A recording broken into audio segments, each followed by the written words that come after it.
stories of Anansi the spider that tell how skillful and clever he was. These stories are true.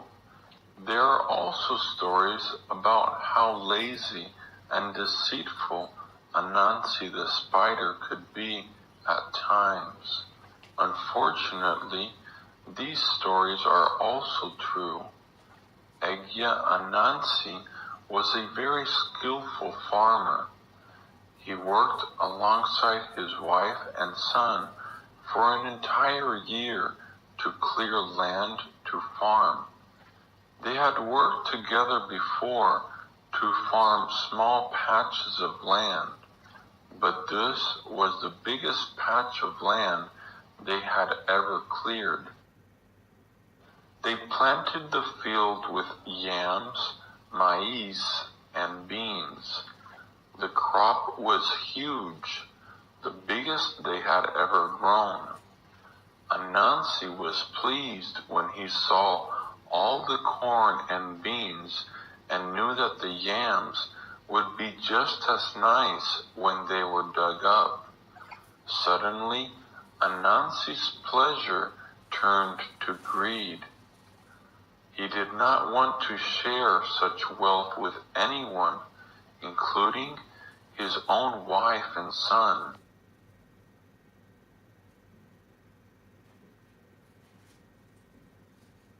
He called his wife and son when the crops were ripe and ready to harvest and said, "We have all worked hard to prepare these fields and to grow these crops. Let us now harvest the crops and put them into our barn. When that is done, we all will need some rest.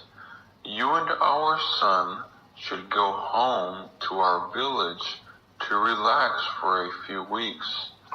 I must travel far away from home on business. When I return home, we will all come to the farm and enjoy a great feast." Anansi's wife and son thought this was a good idea and went straight back to the village. This left Anansi to his mischief. He built himself a comfortable hut near the farm and began to feast on the harvest by himself. He slept during the heat of the day and came out at night to gather food and prepare it for himself. There would be no one to share with. Before long, Anansi's son began to feel guilty for resting while his father was on a business trip. So he traveled back to the farm to weed between the rows and prepare the fields for the next season. As he worked, he passed by the barn and noticed that large amounts of the food they had harvested had disappeared. He thought robbers had stolen the harvest. Anansi's son returned to the village and told the people what had happened. They made a stick figure and covered it with straw to make it look like a man.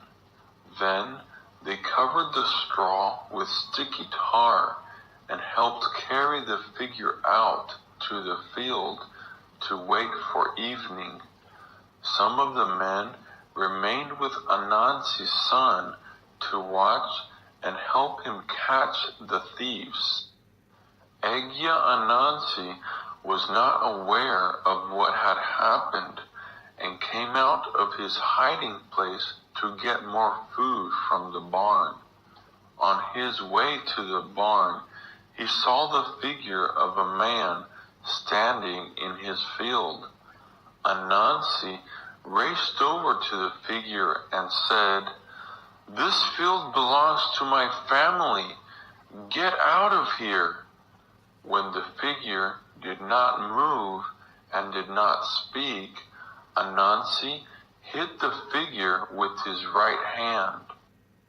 Anansi's hand was stuck tight to the figure. "How dare you grab my hand? I'll hit you again." Anansi hit the figure with his left hand, which also became stuck in the tar. Anansi tried to push his foot against the middle of the figure to free his hands. The foot became stuck. Then he kicked out with the other foot. Soon, Anansi was not even on the ground. He was hanging in the air, stuck to the tar figure in the field, and there he stayed until daybreak. Anansi's son and the villagers came out of hiding and ran to where they had left the figure in the field. They came with sticks and clubs to punish the robber. They were all quite surprised that the thief was really Anansi.